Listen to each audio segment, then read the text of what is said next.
السلام عليكم ورحمة الله وبركاته. الحمد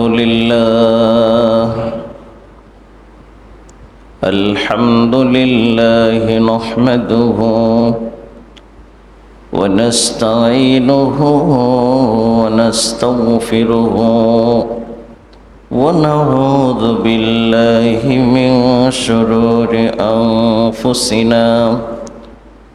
من يهده الله فلا مضل له ومن يضلله فلا هادي له، ونشهد أن لا إله إلا الله وحده لا شريك له، ونشهد أن سيدنا وسندنا ومولانا محمد عبده ورسوله. أما بعد فأعوذ بالله من الشيطان الرجيم. بسم الله الرحمن الرحيم. لن ينال الله لحومها ولا دماؤها ولكن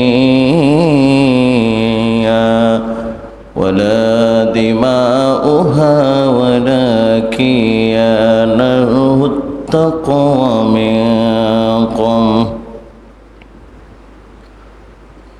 وقال تعالى في كلامه المجيد وفرقانه الحميد: قال أبت افعل ما تؤمر ستجدني إن شاء الله من الصابرين.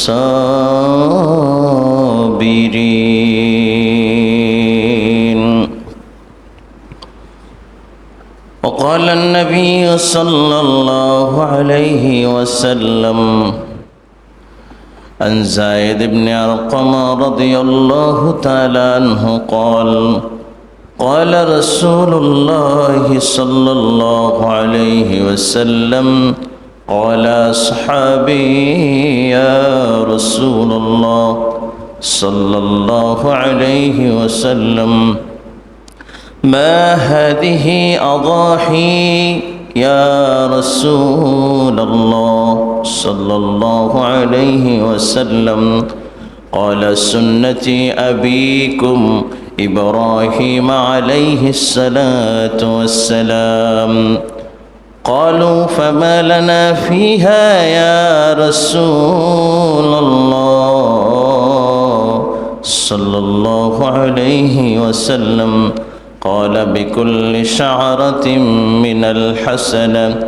قالوا: فسوف يا رسول الله صلى الله عليه وسلم؟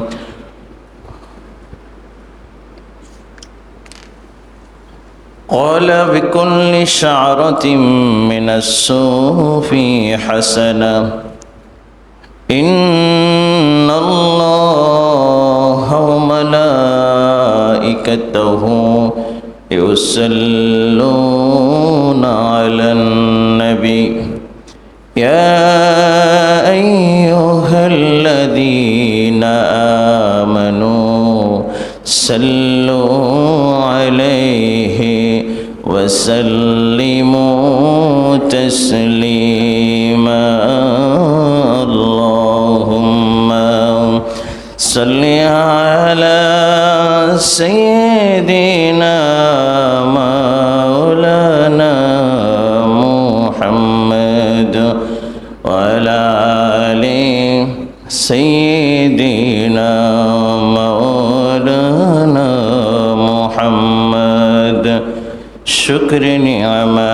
نعمة أتزو كنات كفر نعمة أجبير كناد بلغ العلام بكماله كشف الدجى بجماله حسنت جميع خصاله صلوا عليه وآله قادر قدرت داری برکمال أنت ربي أنت حسبي أنت ذو الجلال بلغ العلا بكماله كشف الدجى بجماله حسنت جميع خصاله صلوا عليه وآله الحمد لله আল্লাহ পাকের লাখো শুকরিয়া যেই মহান রব্বুল আলামিন আপনাকে আমাকে ভালোবেসে মহব্বত করে যাচাই বাছাই করে আল্লাহর ঘর সর্বোত্তম জায়গা মসজিদে আসার এবং বসার তৌফিক দান করেছেন। এজন্য মহামনিবের দরবারে শুকর গুজার করি, কালিমাত শুকর বলি আলহামদুলিল্লাহ। আল্লাহর কাছে আমিও শুকরিয়া আদায় করি।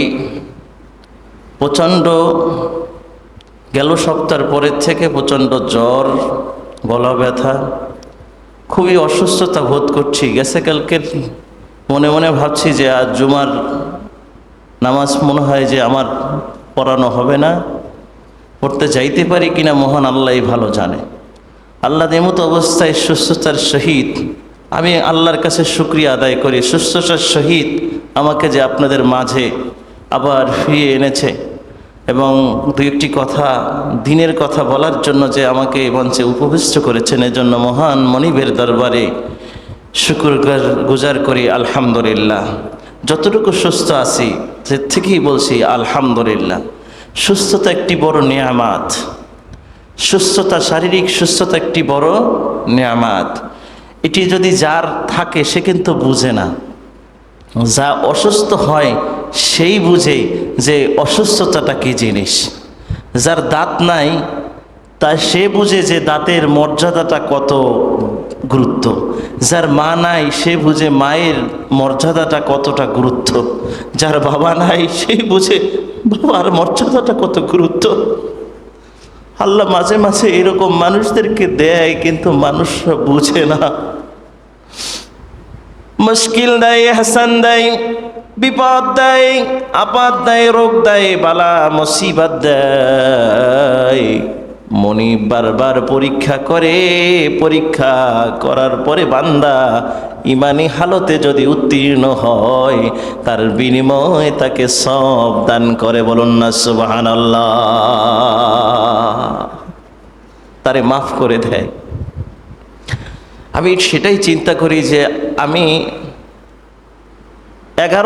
সাড়ে 11টা পর্যন্ত চিন্তা করছি যে আমি মনে হয় জুমার মজলিসে যেতে পারবো না। সেই থেকেও আল্লাহ যে পূর্ণাঙ্গভাবে আনছে, এই জন্য মহামনিবের দরবারে আবারও শুকরিয়া আদায় করি আলহামদুলিল্লাহ। আজকের যে বিষয়টি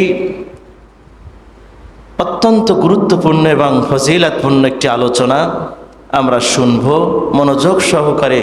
আল্লাহ সুবহানাহু ওয়া তাআলা আমাদেরকে আমল করার তৌফিক দান করুক, আমাকে এবং আপনাদের সকলকে আমল করার তৌফিক দান করুক। বলেন আমিন।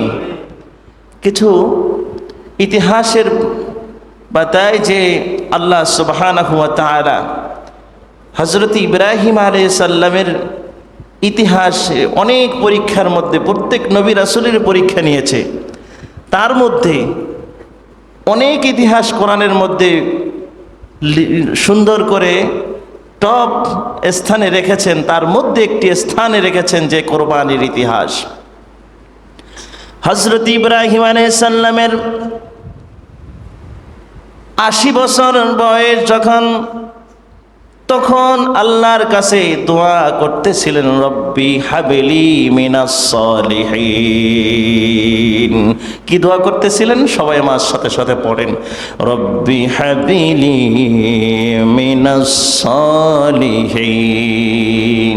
হে আল্লাহ, আমাকে নেককার একজন কর্মশীল সন্তান দান করেন। বলুন না সুবহানাল্লাহ।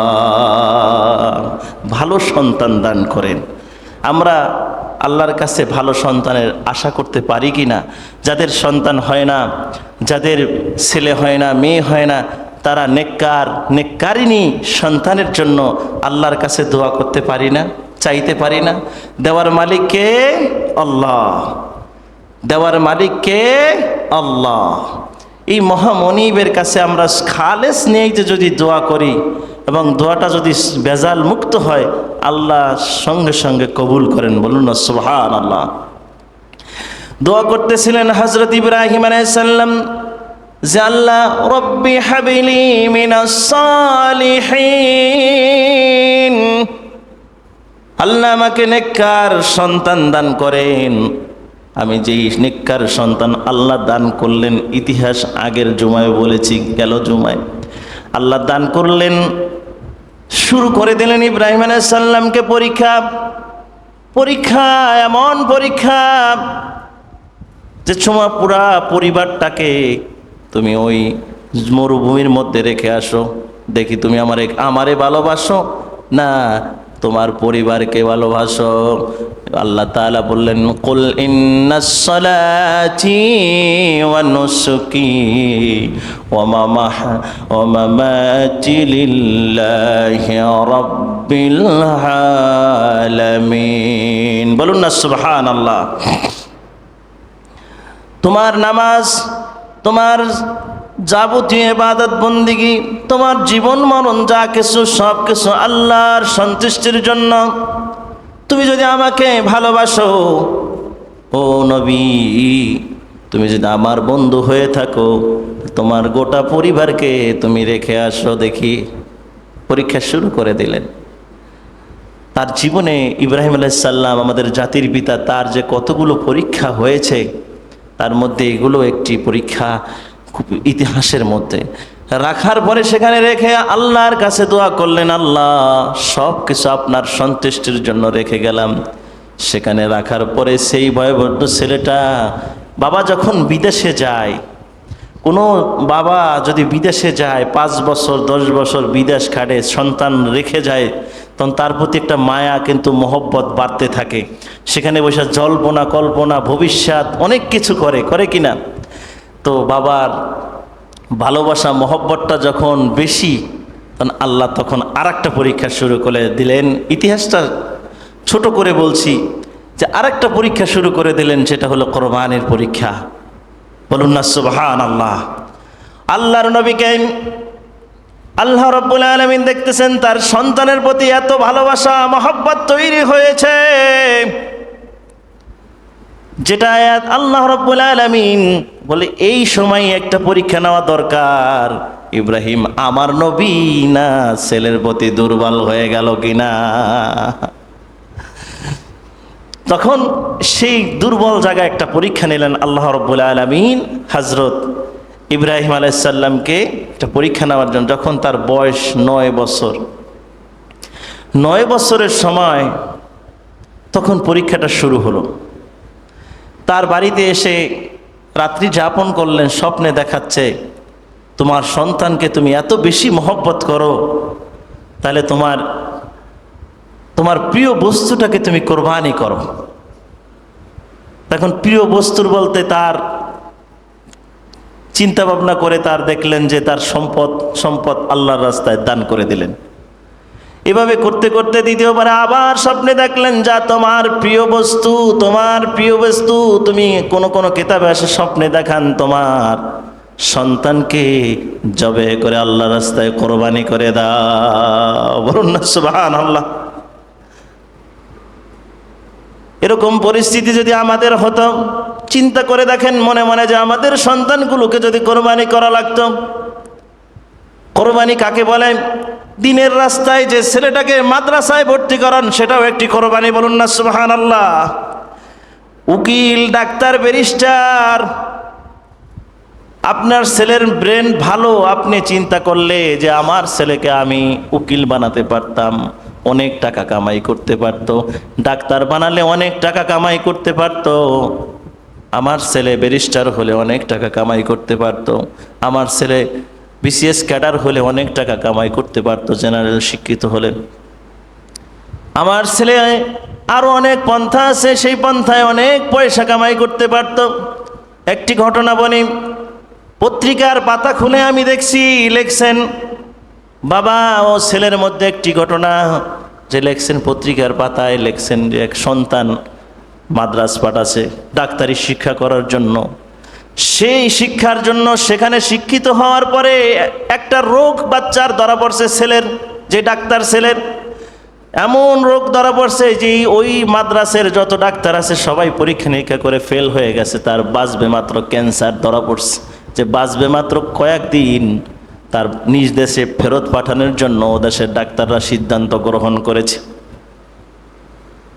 এমতো পরিস্থিতি ওই ছেলে যখন বিপদে পড়ে, যখন আজকের আমার জ্বর আছে কিন্তু আমি আল্লাহর প্রতি এত ভালোবাসা মহব্বত তৈরি হয়েছে, এরকম অনেকের যখন বিপদে পড়ে তখন কিন্তু আল্লাহর প্রতি ভালোবাসাটা বেশি হয়ে যায়, নামাজ বেশি পড়ে, বিপদে পড়লে রোজা বেশি রাখে, সবসময়ের জন্য ইবাদত বেশি বেশি করে কি না?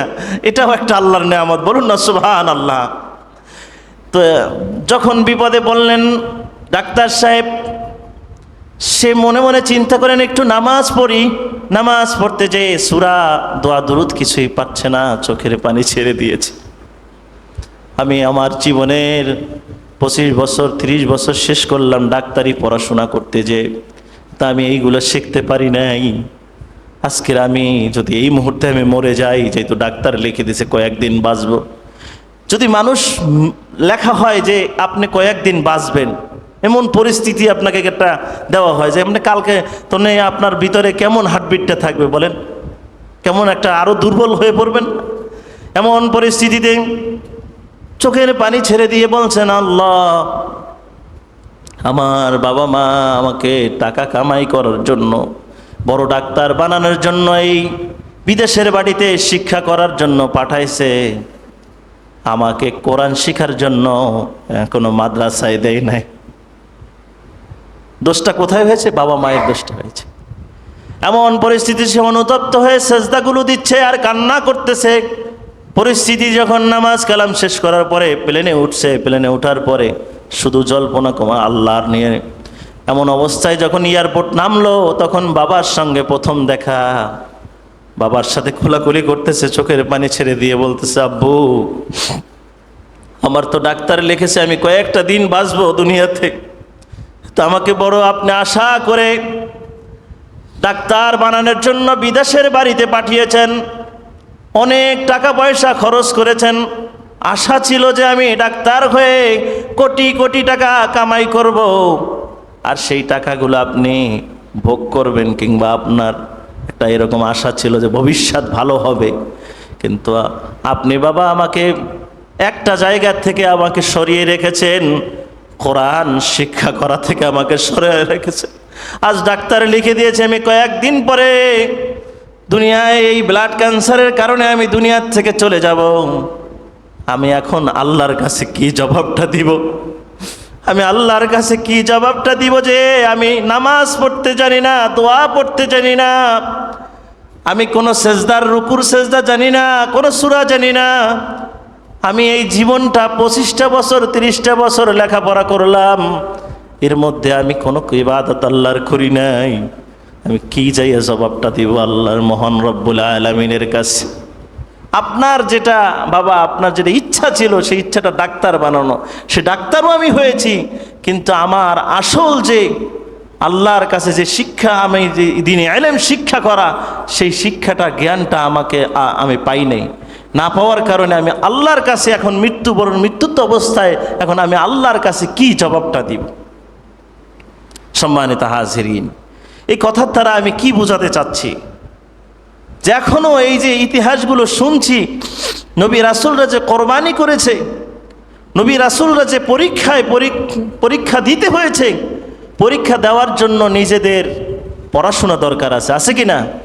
জানা দরকার আছে। জানলে পরে যাই না, তারপরে পরীক্ষা দিলে পরীক্ষায় উত্তীর্ণ হওয়ার সম্ভাবনা আছে। কথা কি ঠিক কিনা? না জানি না পরীক্ষা দিলে উত্তীর্ণ হওয়ার সম্ভাবনা আছে? কথা বলেন, নাই। ফেল করার সম্ভাবনা 100%। কি কথা কি বুঝাইতে পারছি? আপনি দ্বীনে ইলম শিখতেছেন না, মাসলা মাসাইল জানেন না, আপনি শুধু খালি ইতিহাস শুনতেছেন আর ইতিহাস জানতেছেন।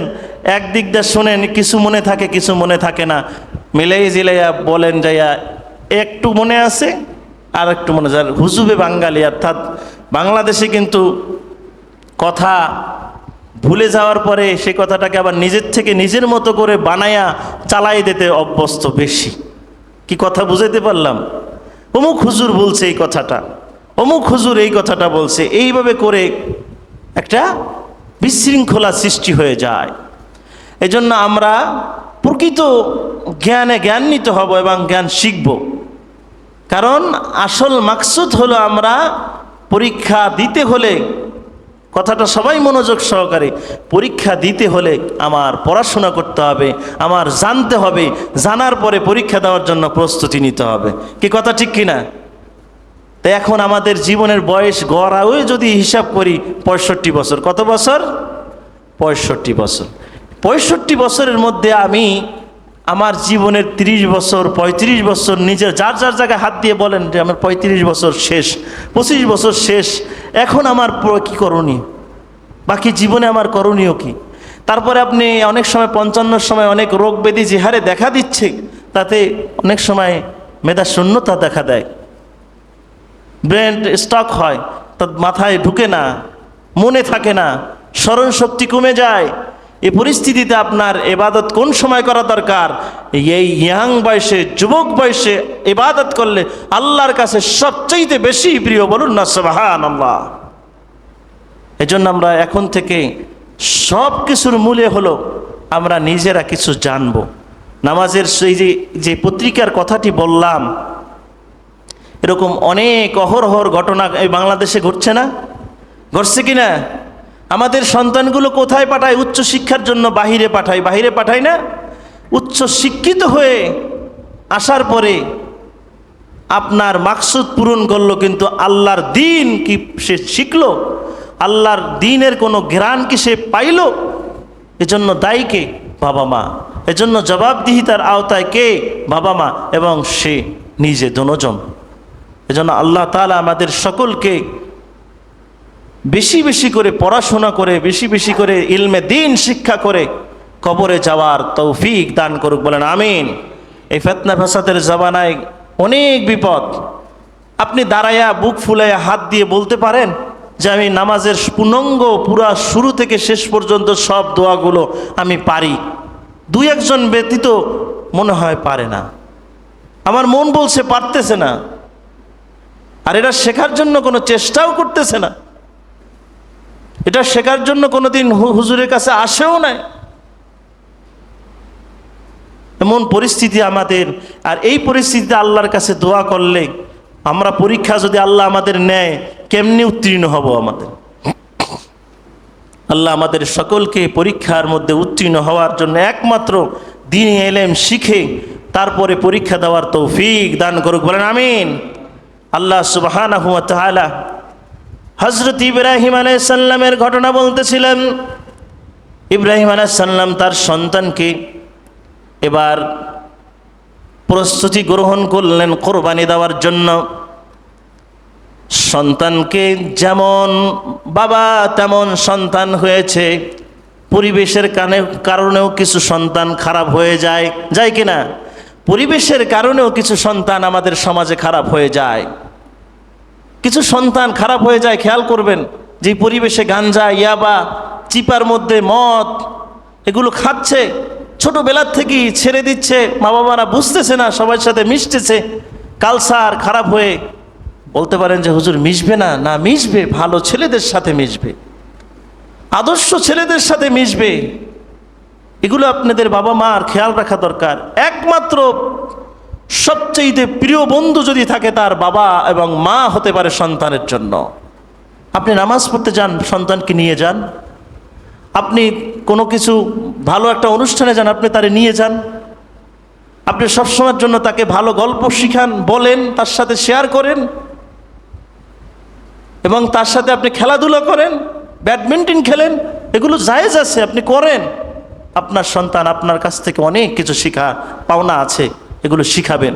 আল্লাহ আমাদেরকে বাচ্চাদেরকে সময় দিবেন তো ইনশাল্লাহ দিবেন। হযরত ইব্রাহিম আলাইহিস সালাম লালন পালন করতে যে যখন 9 বছর রাত্রি স্বপ্নে দেখলেন যে তার সন্তানকে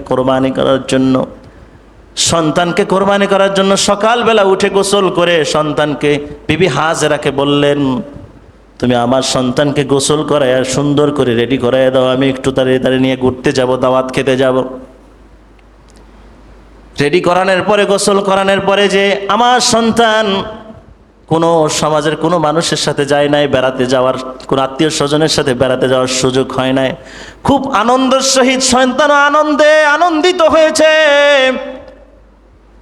মাও আনন্দিত হয়েছে।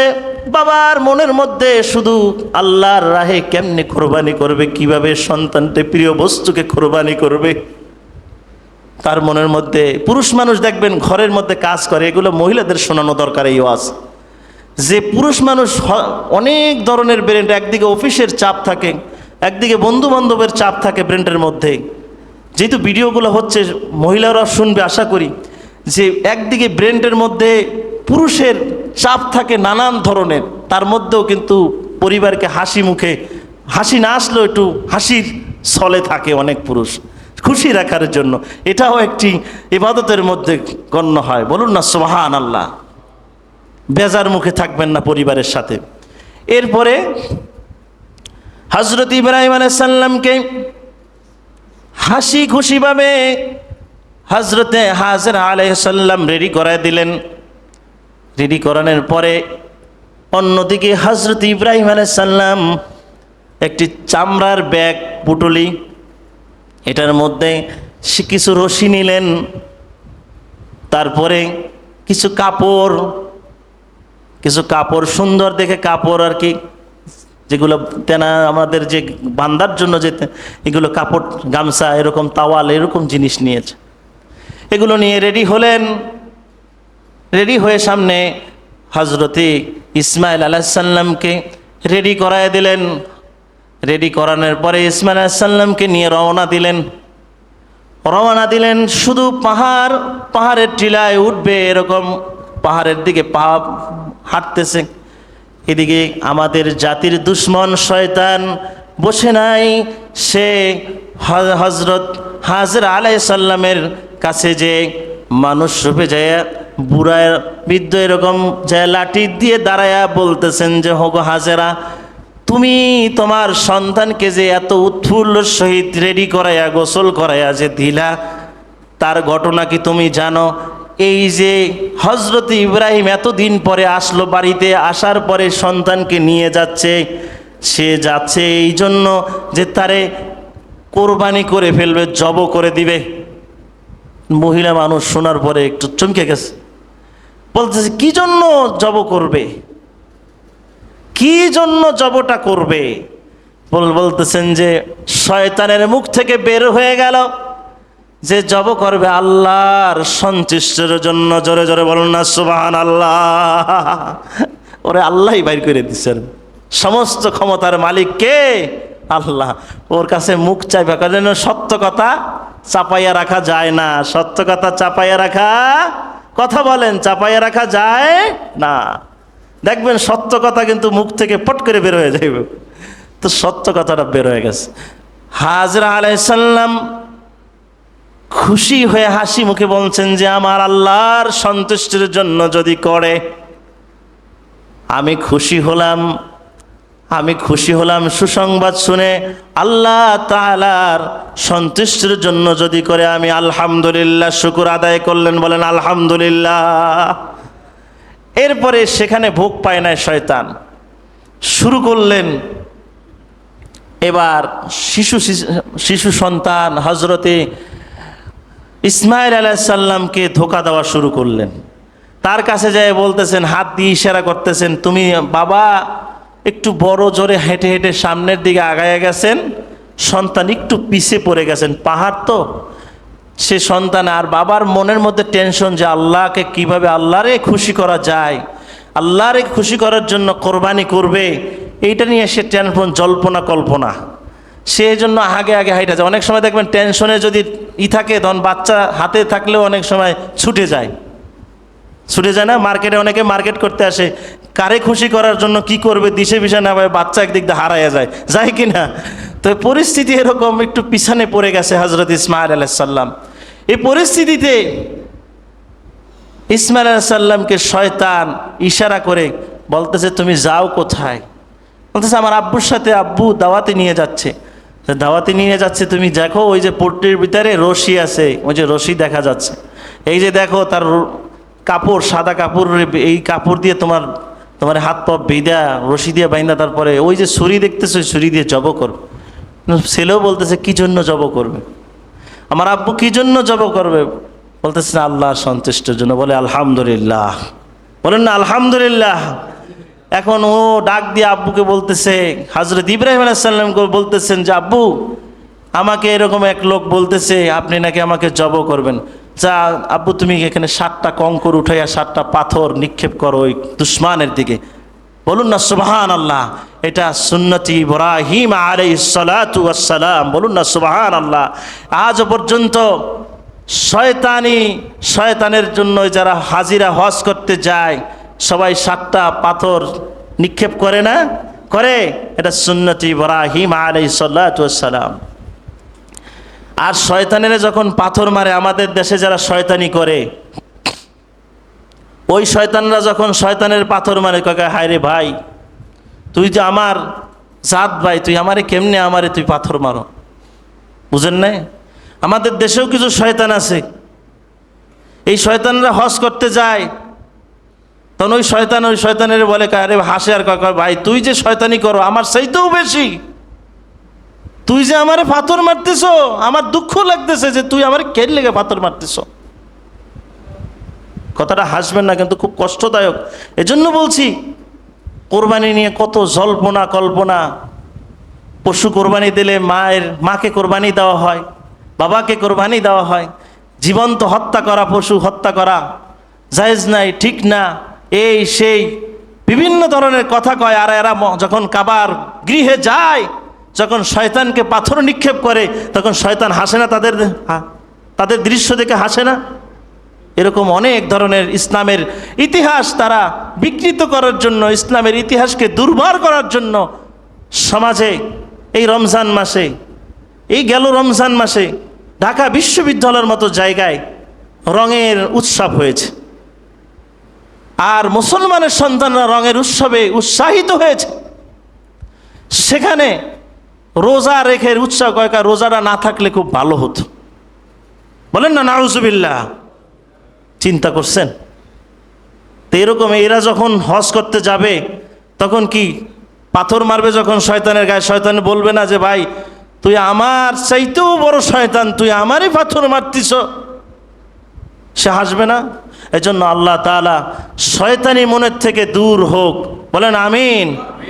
এরপরে হযরত ইব্রাহিম আলাইহিস সালাম এরকম 3টা জায়গায় 3বার শয়তান ধোঁকা দিলেন, 3টা জায়গায় ধোঁকা দিলেন, আর 3বার 7টা করে পাথর মারলেন। সেই পাথরগুলো মারার কারণে আজ পর্যন্ত সুন্নতি ইব্রাহিম আলাইহিস সালাম, সেটা আল্লাহর রসুল সুন্নতি ইব্রাহিম আলাইহিস সালাম পাথর মারা শয়তানকে সুন্নাত বলেছেন। বলুন না সুবহানাল্লাহ। আমরা যারা হজে যায় তারা সবাই পাথর মারে কি না শয়তানের গায়ে। এরপরে তাকে জবাহ করার জন্য হযরত ইব্রাহিম আলাইহিস সালাম, ঘটনাটা আপনারা জানেন, একটু আবার শোনানোর জন্য, যখন জবাহ করার জন্য তার কাছে, এবার সন্তানের কাছে পুরা ইতিহাসে বললেন যে, আব্বু তোমাকে তো আল্লাহ সন্তুষ্টের জন্য কোরবানি দেওয়া হবে, আমাকে তো আল্লাহ স্বপ্নে দেখিয়েছে তোমাকে কোরবানি দেওয়ার জন্য, এখন আমি কি করতে পারি এই মুহূর্তে, তোমার মতামতটা কি? সন্তান উত্তর দিলেন, আপনারা সকলেই পড়েন, আউযু বিল্লাহি মিনাশ الشيطان الرجيم بسم الله الرحمن الرحيم قال يا أبت افعل ما تؤمر ستجدني إن شاء الله من الصابرين